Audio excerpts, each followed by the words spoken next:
Šiandien gaminsim neskrudintų grikių desertą, kuris tikrai sveikas, skanus ir labai įdomus. Kada pirmą kartą išgirdau ir pabandžiau, likau sužavėta ir nustebus. Šiam receptui reikės neskrudintų grikių, mirkytų per naktį, datulių, kokoso drožlių, sėklų, cinamono, vaisių, uogų ir pieno.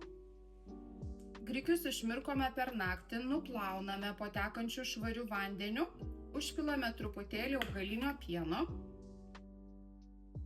Grikius užpiltus augaliniu pienu susmulkiname su smulkintuvu.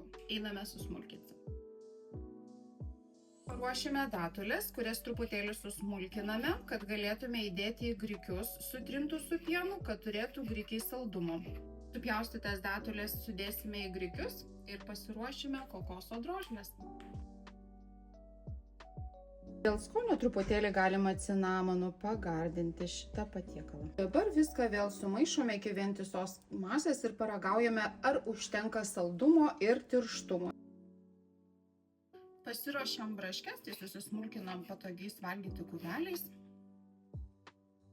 Ir dabar sutrintą masę paruošime, kad būtų skanu, ir papuošime uogomis.